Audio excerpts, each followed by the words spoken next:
8 p.m. Yeah. What time is it for you? I like it. 6 a.m. for us. We're just woken up. My little daughter's out there watching Frozen right now while I'm podcasting. Nice way to start a morning. What? How many times you watch Frozen now? We're deep into it. Like maybe 1,000. Yeah, I was gonna say triple or quadruple digits now. Yeah, like because she's 3.5, so it's a weekly viewing. Prime time for it.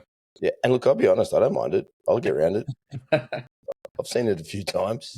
There's nothing new. I keep waiting for something extra to happen, but we're all good. I'm looking forward to the next one though. Yeah. That's going to be good. Yeah, brother. But mate, you've been here before, but some people may not have seen it. They're silly if they haven't. So we'll just ask the classic: who you are, what do you do, what have you done? Yeah, so I'm Harrison. I work with MST Systems. So I'm the powerlifting coach for them, but also I like to call it performance coaching. So what that comprises of is more the kind of like supplement side, performance side, like PED cycle design for the enhanced guys, female support, like pretty much anything really that if anyone can come to me and be like, I want to do this to get better, no matter, like for females, for example, it could just be my hormones are out of whack. Can you help me get that sorted? And to get people on the right lines, just feeling the best, performing at the best. It's a lot of fun, yeah. Like since when I first came on, I was kind of getting all that up and running. When was that? I must be coming up to might be a year. Yeah, coming up to a year now, isn't it? Yeah, I think it was about February, March time or so. Yep. So that's definitely grown a lot since I first came on. Like probably more than I expected it to. And what's like pretty cool that is like humbling at the same time is just how like organically it grew. Like I've not really pushed it massively. It's more like a lot of the people that have come to me has purely just been like from word of mouth as well, which is like pretty cool. And one thing that makes me laugh is that when I say again, sorry. That means you're doing a good job, bro. Well, yeah. So that's what I mean. Like, I didn't expect it to kind of take off that quickly and as well as it had done. So, yeah, it's been a lot of fun. And what makes me laugh is like a few people. Like when I first started, or soon after I started, I was racking my brains for ages to try and come up with like a kind of a new Instagram name to go along with it and stuff. Yep. But I never kind of came up with anything. But it's like the whole Harry Squatter Instagram handle is kind of just stuck, and it's like people now will be like, oh, like friends and stuff will be like, oh, you should like follow Harry Fleetwood on Instagram, or go get in touch with Harry Fleetwood, and like, who's that? And like, oh, it's Harry Scott. Like, oh yeah, I know Harry Scott. I follow him already. So like people just know me as that now, so I might as well just like run with that. Like that's who you are. Who came up with that title? Was that you, or were you called that? It was an old gym joke. It was actually my fiance came up with it like way before we were a thing. Like we met each other in the gym years ago, just before COVID, and just from like squatting and stuff, she just came up with the name Harry Squatter, and I thought, oh yeah, it'd be quite a good Instagram name, that. And yeah, it's just part of like the whole business side of things now as well. I love it, and you love squats. Exactly, yeah. So yeah, it fits well, yeah. I love it, bro. Mate, a curious thing you touched on was performance and PED, so not just in the non-tested space, but performance itself and supplementation and looking at all aspects.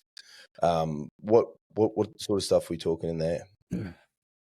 So the way I kind of run it is the methodology behind it all, even if you are enhanced or tested, is I break it down into 3 areas. So I got this from a book. It's called Behave. It's on my bookshelf somewhere there, just like there on the shelf. Behave, yeah.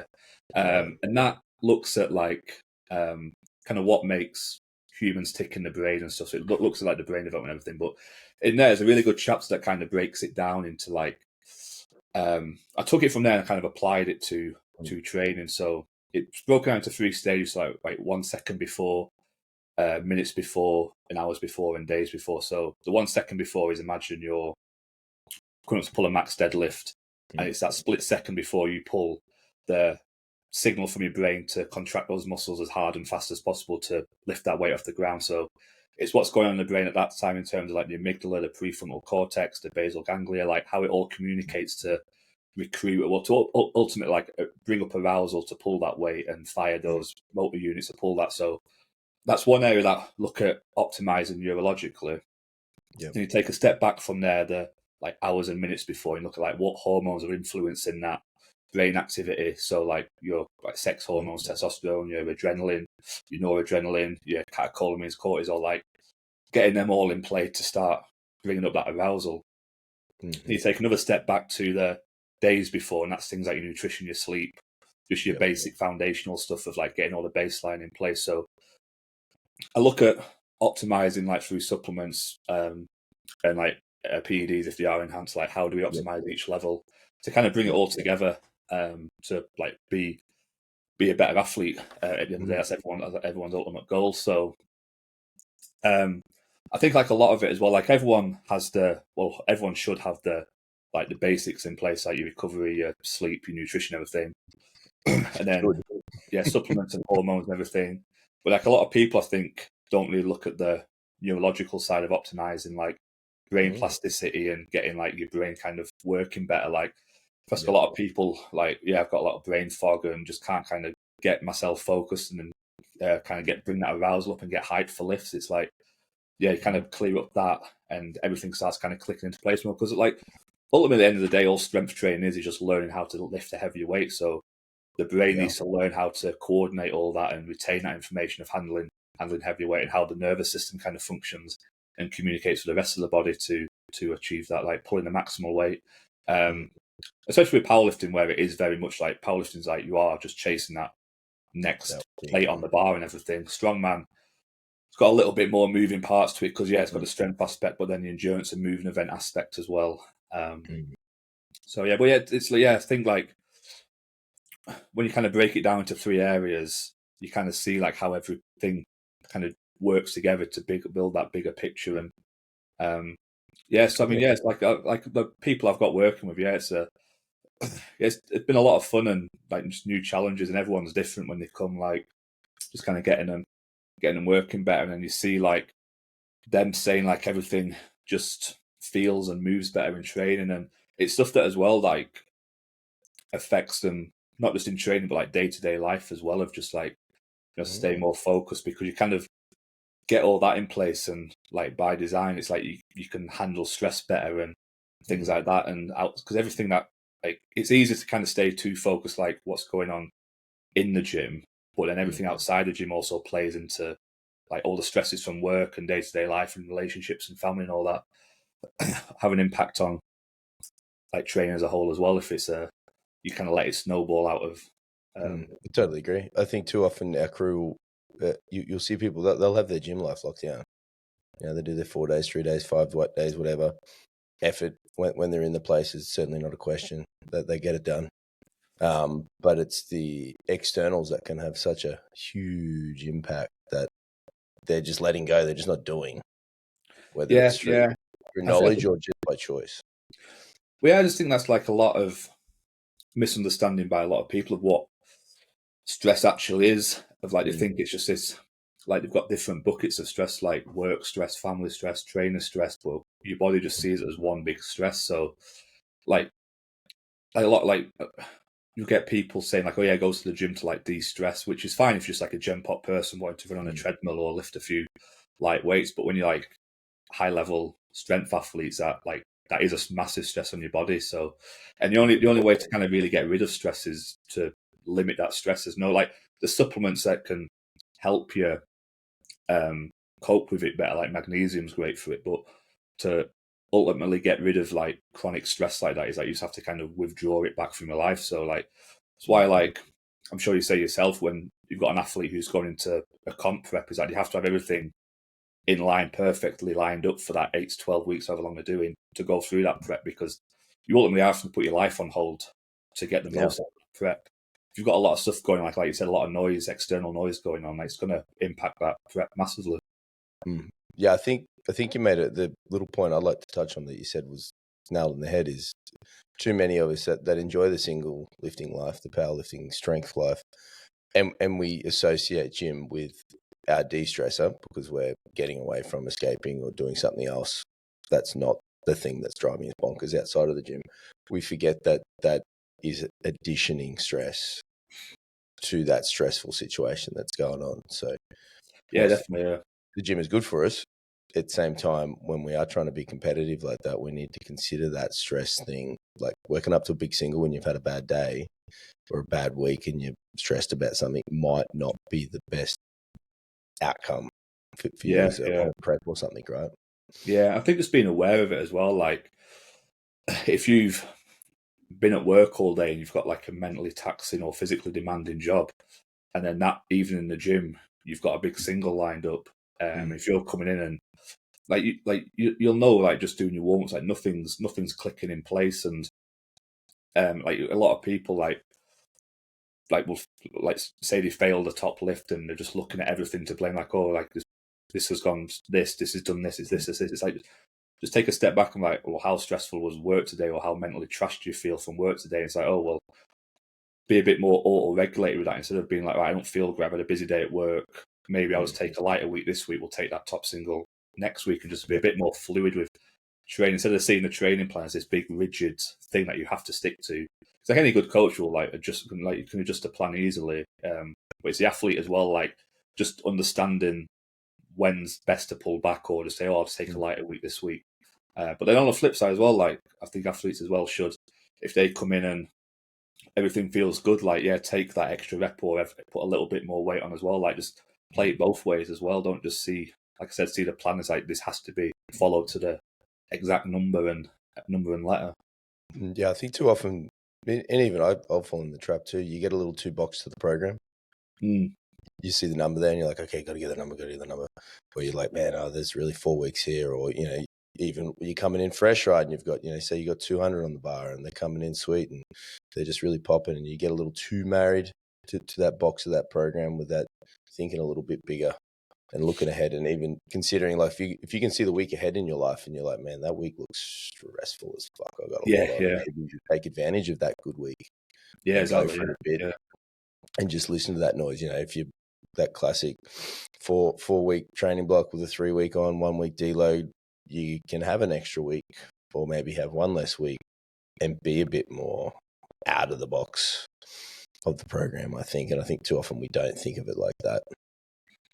Yeah, exactly. Yeah, and like we're working with MST and getting kind of insight into like all the like real elite level athletes and really like up there athletes. It's like everything they've got in common is that, yeah, they will just be more flexible with the training in that regard, and just understand and know how the body's respond and stuff. And I think as well, like getting to that point is just part of the whole athlete development, like going through like I think like you'll get that kind of like invert that bell curve where beginners are a bit like, oh, I have to stick to it, and then no, it beginners like a bit more like, yeah, they'll be a bit more frivolous. Intermediates, you kind of get like, oh, I have to sit to this program, and then you get to the other end, it's a bit like, I can be a bit more like pull it back a little bit, knowing to add a little bit more and play it like that as well. 100%. Man, the thing that I enjoy talking about is the brain side of it, the neurological side of lifting, and that ability to like truly lift a maximal lift, like be able to get this thing to make this structure fire and trigger. Again, that's something I don't think is really considered as well. No, definitely not. No, and I think where we're going in terms of like supplementation is more looking at like nootropics are becoming a much bigger thing now, which is going to help all that side. And then in terms of the complete opposite end is like mitochondrial health as well, and longevity is a massive thing at the moment of just getting them things. Ultimately, like mitochondria, like the end fate of energy and how you like pull that weight. So it's like getting both ends of the spectrum firing in synergy with each other. Like if you look back to like 10 years ago and around further back, it's like everything was back then was just like, just throw more PEDs into it, just keep throwing high cycles into it, and people was on daft cycles. And then say about 5 years ago, it started turning into say more health and longevity focused, of like less is more and getting more out of it. And there's another shift now, which is more looking at the, like you said, the neurological side and the mitochondrial side as well. And like the health and longevity is there, and it's like now getting, like I said, those two ends of the spectrum really, like what goes on. Like we've kind of got the middle bit, like we know how to work that. It's like what's at the complete opposite ends now. Yeah, man, that's super exciting. Give me 2 seconds. What's up, John?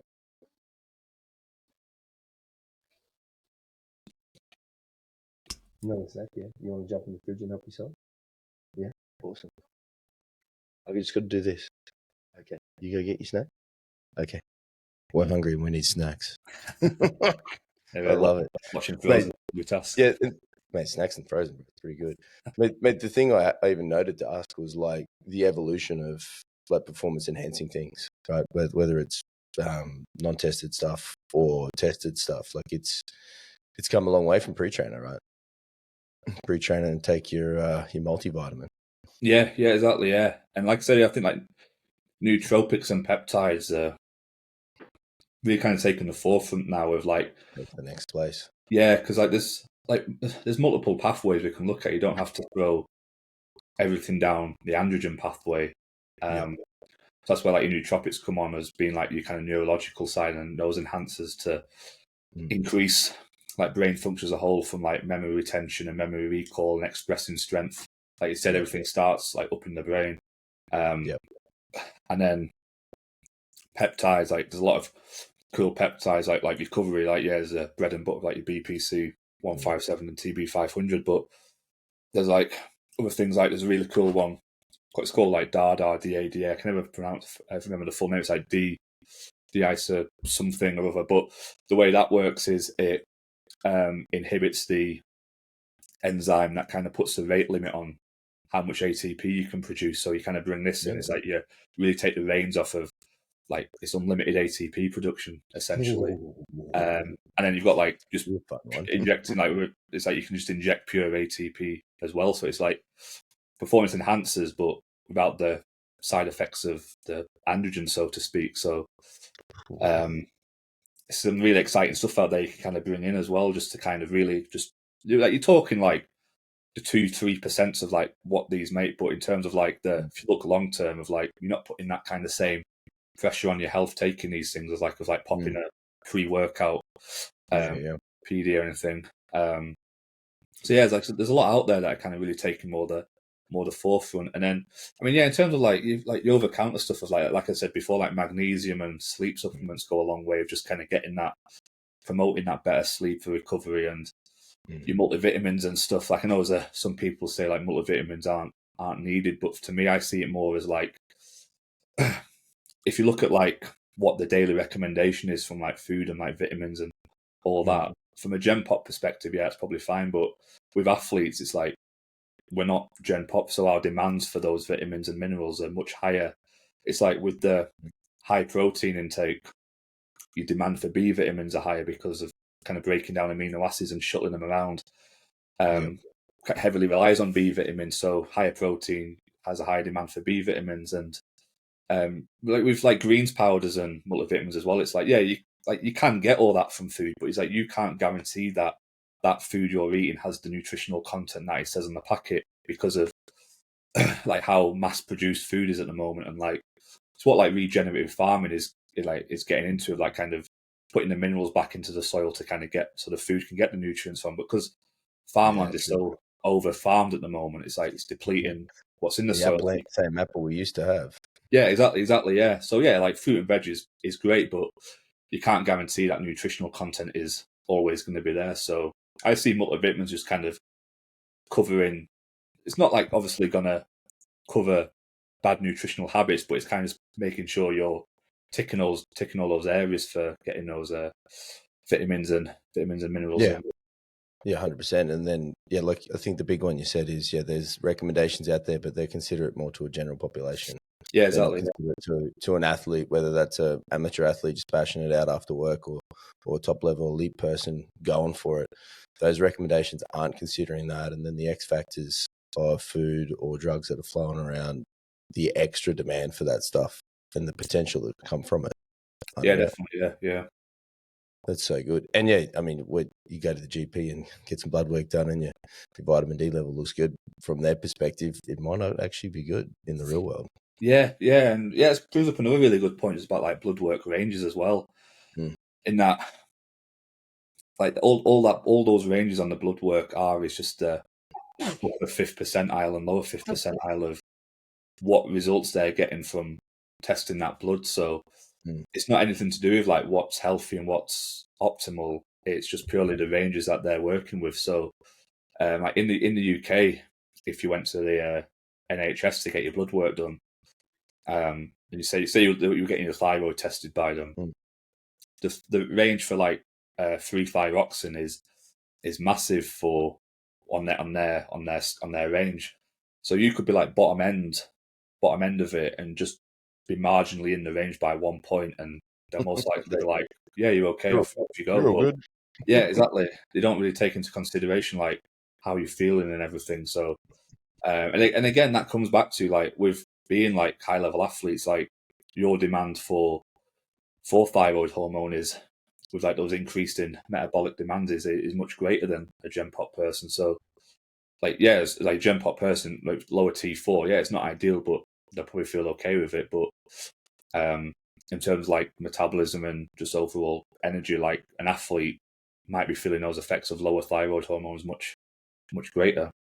Yeah, bro. I tell you what, the exciting thing that I love when I chat to lads like yourself, bro, is it makes it quite clearly it's more than just what you do in the gym. Can have the huge effect on everything externally, and then that's why, like, I like to think you'll see that person, you'll see those two same people, you know, putting the same minutes in the gym, doing the same effort and the same thing, but you see one is going this way, and then one's kind of just cruising. And then it's that conversation. It's like, hey, what are you doing differently? And it's always this stuff that's going on for them. They're considering everything else out there, which is pretty cool. How do you stay up to date with it, bro? Because it is such a moving space, right? Mainly, a lot of it, like, it's just following other kind of accounts like YouTube, Instagram, of like kind of other people in the same space. Like last year, last year now we're in 2025. I was getting like coached and mentored by Alex Kickle, who's like kind of at the forefront of all this. So I love his Instagram. Yeah, It's it's a wild, great bro. person. I stopped getting coached by him towards the end of last year, but still stay in touch with him and have a chat with him from now and then, and keep up to date like with his podcasts of like, where he's going and stuff. So I saw one he put up the other day. He helped people grow taller. Yeah. I like is cleaned up his Instagram a lot now from the stuff he put up. Mainly because of like the spaces he's working in now. Yep. When he was being a lot more open with protocols like that of like exactly what to take, it was kind of stopping him, closing a lot of doors for him for where to get to. So he's like cleaned up a lot of it now, but he'll still put snippets out from time to time. But yeah, like things like how to grow taller and stuff, and like he's reversed his eyesight to the point he doesn't need glasses anymore. It's crazy. That's what I mean. Like it's crazy, like what peptides and supplements are out there now that we can do anti-aging things like that to that extent. Yep. Yeah, man, he's one of my favorite. The Instagram algorithm knows it too. Yeah. They throw me every time I'm scrolling. Yeah. I love it what he's putting up there, which is sick. Yeah. Mate, where does the future go then? Like if that's, you know, just in 12 months of talking to you, it's evolved so far with what's out there and what people are doing. Where does it go in another 3 years or 5 years? Do you think it's the nootropics? So that's the big one that's being unleashed, and that's, you know, the brain potential is so wild. You know, who knows where that takes us? Is that where it's going next? Yeah, I just think we're going to see more progress with that side, and like I said, more of that kind of the mitochondrial biogenesis side, and that kind of recovery side with them, keeping them optimized. And I think, I think it's going to get a lot interesting when like the enhanced games come out as well, because I mean, at the moment, like obviously there's like things like drug tests and everything, and at the highest levels, there's stuff that will be in use now that like just like kind of you guys like you and me just don't know about yet, because it's been behind locked doors. It's all been like developed for teams specifically just to get around the drug testing. So I think once the enhanced games are out, we're going to start seeing a lot more stuff like that coming about. Because there's got to be some shiny stuff out there that's getting used. Yeah, 1,000%. Yeah, that nobody knows. Like people that are playing in the tested environment are pushing the edge to win the thing, and they've got the money and the funding to do it. And obviously, they're not telling the world about it. Yeah, exactly. When you've got like teams that have like access to unlimited money and any team you want in the world to develop this stuff, there's yeah, like I said, stuff behind locked doors that we've not heard of yet. So Mm. I think when the enhanced games start, and it's kind of going to pull the curtain down on what like the ability of humans can do it like in a untested sport like that. Yep. I think we'll start seeing a lot of new things coming out, and yeah, like I said, we'll see what humans are actually capable of once they're in that. So I've been following things like people like Dean St. Mark, Vigorous Steve, who've been at the conferences for like being on the board of the enhanced games. So seeing them talking about what's going to how obviously there's going to be a massive focus on health and longevity with them, and like things like athletes can only compete if they're at like 1,000% health. Like even if you are enhanced, it's like health's still going to be at the forefront of it all. Yep. So yeah, it's not just going to be a case of like when you watch untested sports now, like people, yeah, they can take whatever they want, but they're not necessarily the healthiest doing it. But when you're kind of coupling that now with, there is a focus on the health and longevity side as well with taking enhancements, I think it's going to showcase a lot more. Yeah, I think, but would it be fair to say, I think there's a lot more health focus in people playing in that space these days and being a lot more considerate of it than previous years where it was just either just bad advice because that's all you had access to, or you just didn't really consider or care about it because the conversation wasn't really around longevity and health as a priority as to most to performance. But forgetting being healthy is actually a performance thing. Yeah, exactly. Yeah, I think you see it like even like amateur strongman now and Giants Live kind of level strongman. It's like, yeah, when you like look back 10, 15, 20 years ago, where it was more like all the elite level strongmen were just like eating 10, 15, 20,000 calories a day, however much, because they thought that's the best way to get stronger. And whoever out there was taking PEDs at the time. But now it's like we're at the opposite end of the spectrum to that, where like less PEDs is more, health is wealth, and getting like everything in tune, diets and everything, like looking like strongmen are looking leaner and faster. And like look at like where world's strongest man's going. There is more of a focus on the health and fitness side of it now, rather than just being able to lift raw strength. And lightweight strongman as well, like looking at the lightweight classes at like OSG and everything, and what some of the weights those guys are lifting now.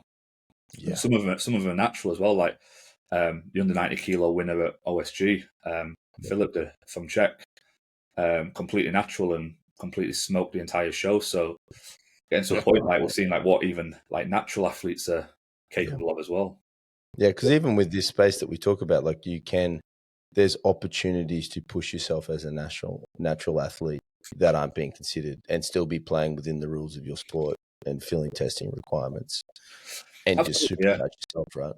Yeah, I think like some athletes just put that kind of limit on themselves that I can't do this naturally, and just kind of tap out too early as to see what they're actually truly capable of. Like, yeah, obviously, like, genetics play a massive part in it, of what you're capable of. But yeah, I think there's far too many people who just kind of jump on far too early, jump on in deep end far too early, and find themselves a bit of a mess.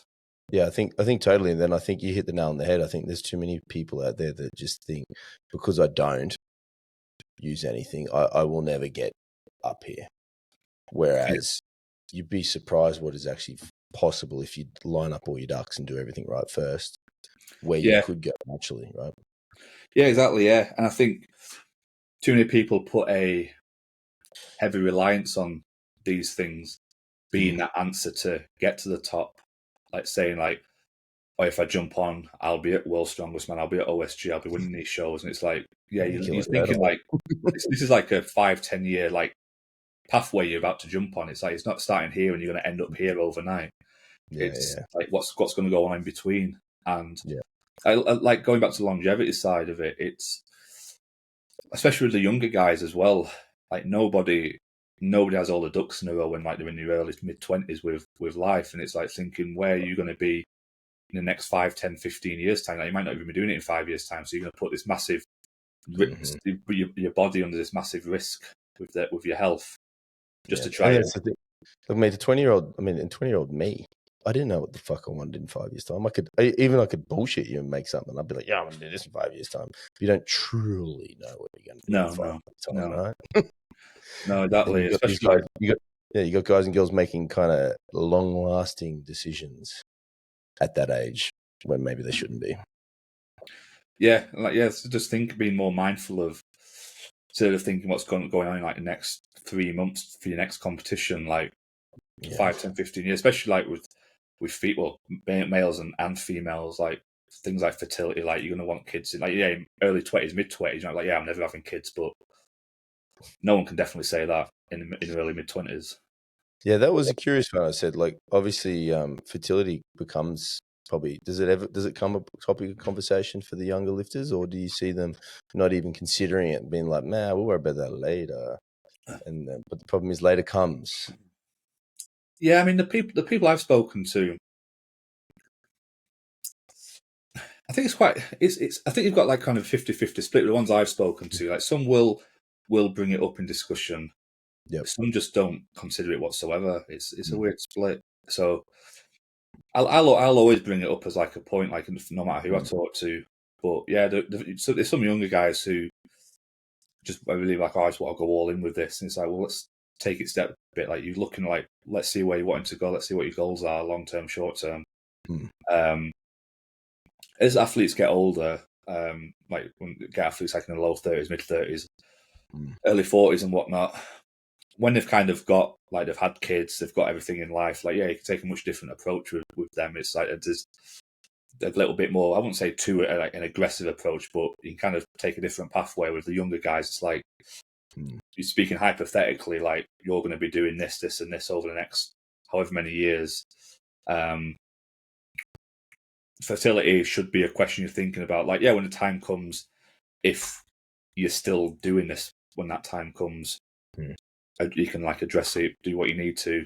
But yeah, like it's like, especially with females, it's an important conversation because like fertility and having like a healthy menstrual cycle is like, well, even for men, but it's like peak health really. It's like being able to bear a child is like peak human health, and being able to like a male being able to conceive, being able to impregnate one is like peak health of like what humans are kind of bred to do. Whether you want kids or not is obviously a personal choice. Like females going on birth control is a completely personal choice for them, but it should always be kind of like a factor in any health and longevity plan. Yeah, absolutely. Could you consider that as a baseline too for someone, even if they're not trying to have kids? Like if that is peak health, having your markers and numbers all being around that, that's kind of what you're looking for, and then how far removed from that you try. Yeah, definitely. Yeah, so like for males, for like hormonal health is you want ideally healthy testosterone levels. Like too little testosterone can be as harmful as too much testosterone. So you kind of still want to kind of like promote that healthy level of testosterone. Like even if like you are like a Gen Pop person, like TRT options are available for Gen Pop for that health and longevity. Like if you're looking at health and longevity for men, is like TRT should be in the question of like what are you looking for to really promote better health. Like a healthy level of testosterone in later life can be neuroprotective, cardioprotective, and everything. So it's definitely got its benefits. Like again, like with low testosterone, you're looking at kind of those neurodegenerative diseases, more cardiovascular health is at more risk, same as it is at like stupidly high levels of testosterone. So for TRT, you're looking at that kind of like keeping it in the physiological range, but keeping it healthy. And like even with TRT, like fertility with being shut down on TRT is, I wouldn't say it's like guaranteed that like you can't have kids. Like there's plenty of people who've got the girlfriends and wives pregnant while being on TRT with like no fertility support. Like test like it does, without getting like too complex into it, like testosterone itself can help like produce sperm itself. So as long as you've got some testosterone, you can produce some amount of sperm. Whether it's a healthy enough amount to get someone pregnant is a different question. Like, it's where like getting your sperm count. Yeah, I did. I remember reading something a while ago saying people with genuinely low test and some fertility issues, supplementation can potentially, what's the key word, assist with that. Yeah, exactly.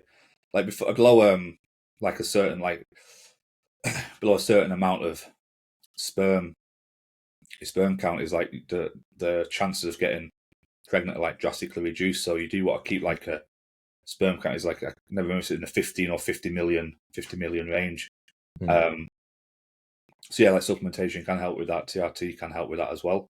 But yeah, going to like the female side as well, like it's the same, like having healthy hormone levels to promote a healthy monthly cycle. Yep. It's like kind of peak health, and you see it with like with menopause and like perimenopause, premenopause. It's the again, it's a very like kind of complex topic, but when you've kind of had these like health and longevity at the forefront of like leading up to that point, it's like peri and premenopause can span from anything between like a few months a year to up to like 10 years. Like females can be in that premenopause for a while until like they finally get to that menopause point, and it's having that kind of like, well, yeah, having that healthy lifestyle and everything in place will kind of prolong how long they're fertile for. In terms like females, like you can become menopausal in like late 30s, early 40s. With, I mean, it's not like if you've got poor lifestyles, like you will be menopausal by like your late 30s or 40s. Like it's very individual, but on average, the healthier you are leading up to that point, the longer you're fertile for as well. So yeah, And then, like so like the route of HRT or TRT for female in that scenario where their hormones are going all over whack is definitely a thing for them to consider as well, right? yeah, more from the some women like they kind of get through menopause perfectly fine. And again, I think having a better quality of life in menopause again is just how they manage that pre and perimenopausal state of like lifestyle factors as well. If like a lot of females will have a horrendous menopause, which where HRT like from a therapeutic point of view will definitely help things. So and I get it again, yeah, it's going to help those kind of health markers in terms of like the neurodegenerative side of things, the cardiovascular side of things as well, of just having like a much healthier later life. Man, so cool to see. And then, and the thing that when you talk about that kind of stuff, the people coming to talk to you and get advice and help aren't just the top tier performance machines. There is, I imagine, general pop athletes or amateur athletes, lack of a better word, coming to have chats with you and look for support and help. And it kind of shows there's different levels and different ways and different things that you can do things with, right? And affect some change. Yeah, definitely. Yeah, I mean, I had a consult the other week with a female who's like in her late 30s, menopausal, got issues. She's got Hashimoto's, and just having like no luck with kind of getting anything resolved through the NHS. And like we're just chatting, and it's just like things like I was asking her about being menopausal and when did the Hashimoto start. I was like, did the Hashimoto start after the menopause? And she was thinking about it. She was like, yeah, it did actually, because it's like Hashimoto's, like to kind of like go off on a tangent, like things like autoimmune issues like Hashimoto's. A lot of these things start with like the gut health. Like I'll always say, like everything starts with like what you put in your body, how your body breaks this down and utilizes it. So when she had pre-existing gut issues, and then going through the menopause, the estrogen level started to drop. That opens up like it would be how protective estrogen is of a ton of things.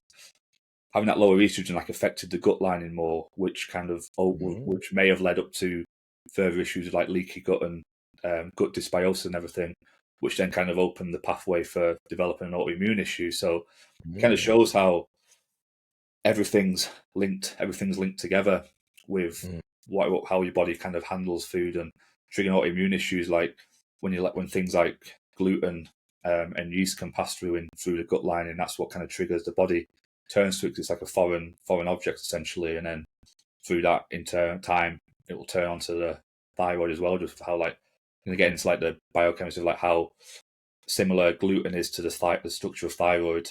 It's where the autoimmune issue comes from. So I believe that like if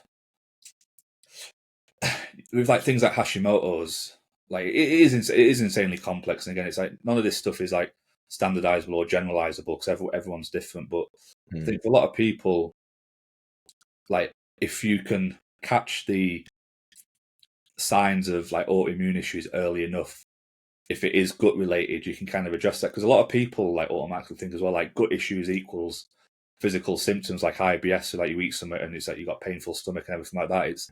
It's not always the case. Like you can have like a bacterial overgrowth in your stomach without really ever knowing about it. It could be there like kind of slowly festering for years until it gets to that point where it's too late.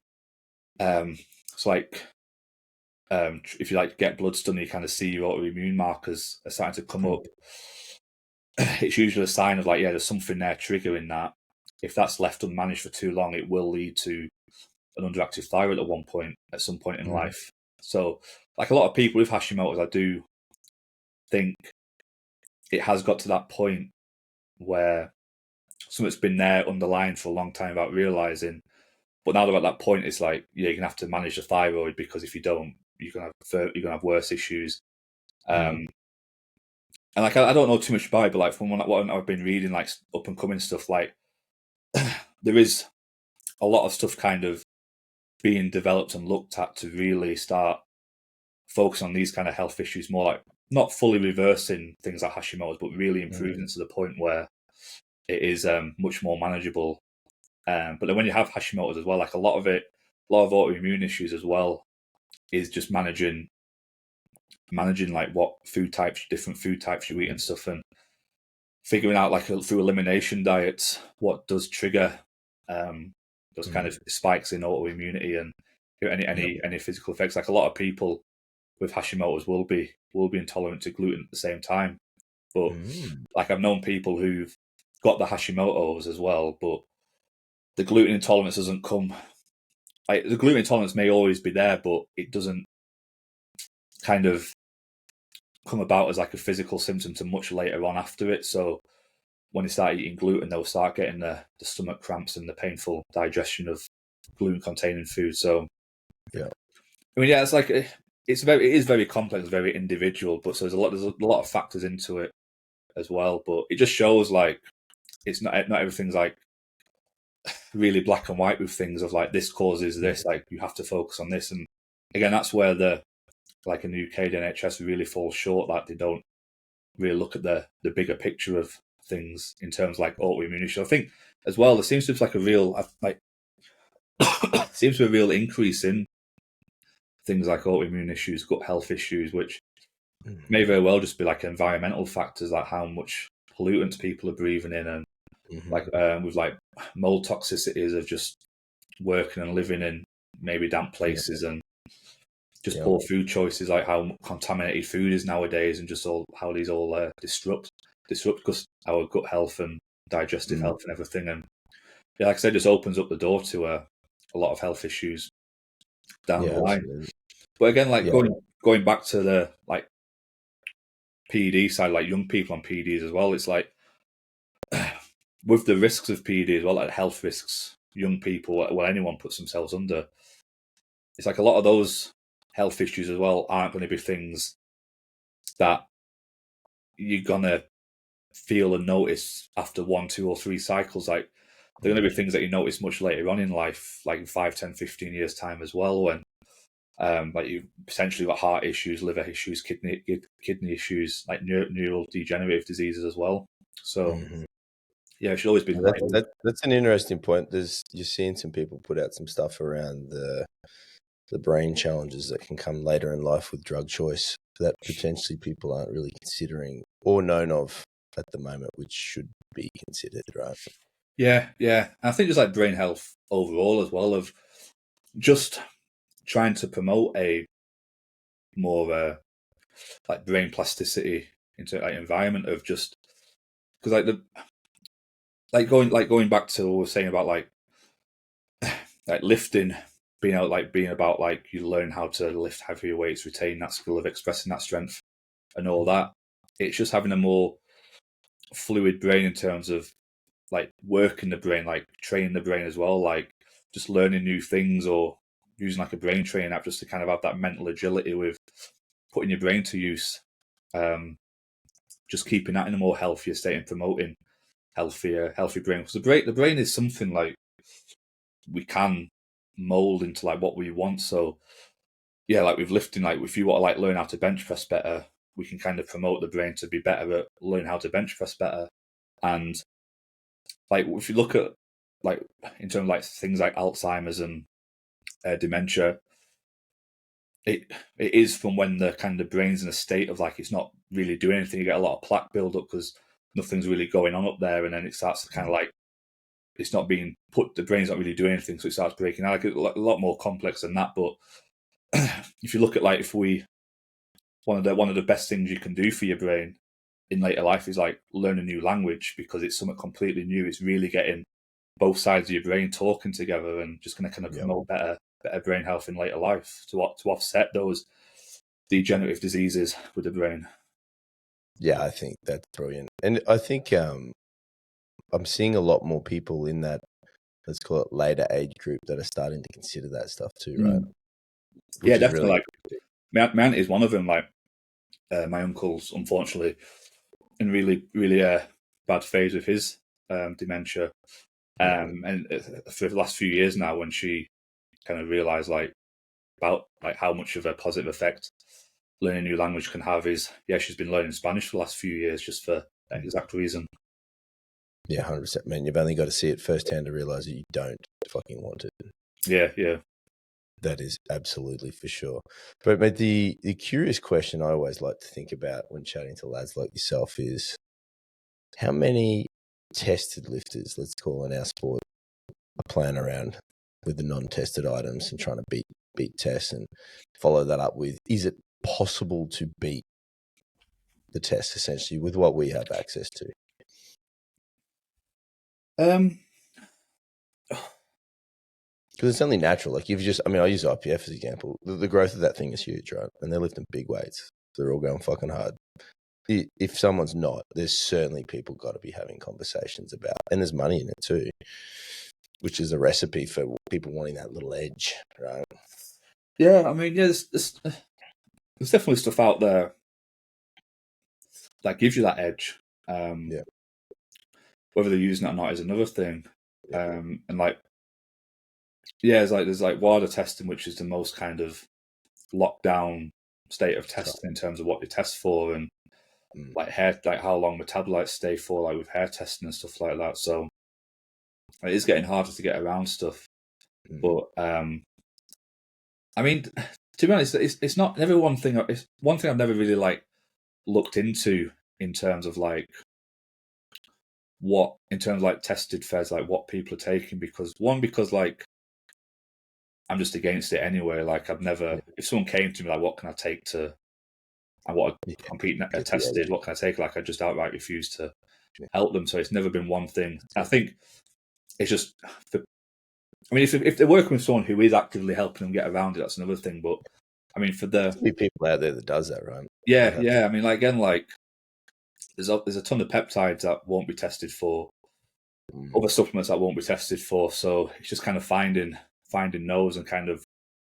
Well, I mean, like with WADA though, there's the S0 category, which is what BPC falls into now, and it's such a grey area category that it kind of says, this is like BPC 157 and other substances that haven't been approved for human medical use, prescriptional use, and everything. So it kind of leaves the whole thing like kind of open wide of what is allowed and what's not.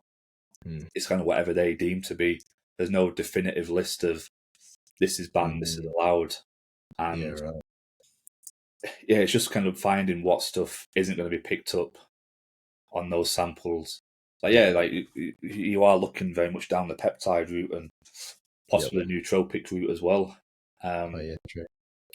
With things like that, which aren't by design performance enhancers, but how they're going to improve the brain function will have that impact on. You will.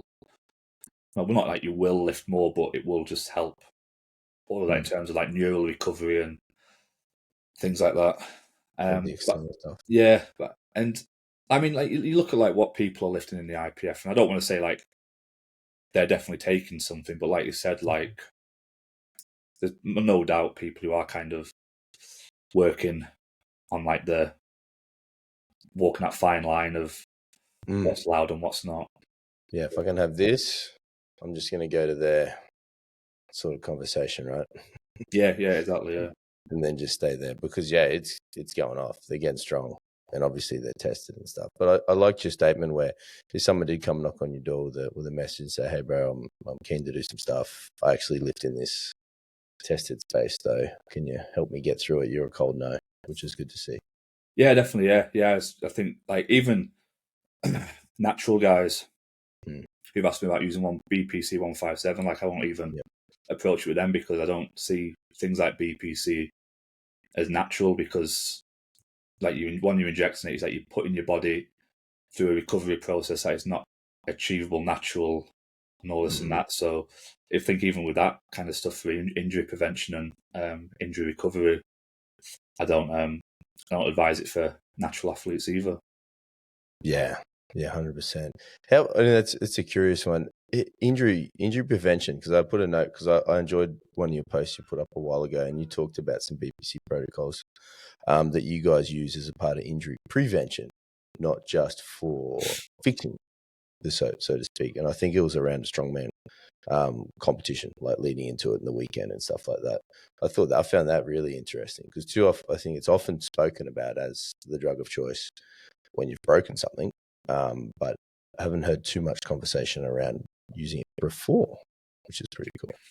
Yeah, it's just another way of using it. So, I mean, yeah, for like in those like day before, couple of days before competition, or even morning of competition, you can take like a big bolus dose of BPC 157 just to kind of start promoting those recovery pathways more. So essentially, like through the day, powerlifting and strongman, you essentially just get that increase in recovery between events, so to speak. So just going to help you. If like it's obviously going to be very, very minor, like in terms of what it's doing, but it can just kind of help you, just kind of keep you ticking over through the day, especially those long days where like comps are starting like 10 in the morning, still going on till like 5, 6 in the evening. There's a lot of sitting around, a lot of pace and stuff. Like you're in a very much heightened level of neural functioning, like it's very sympathetic. So in those kind of prolonged states of being too sympathetic, you're at kind of a greater risk of injury in those states. So it's kind of that background thing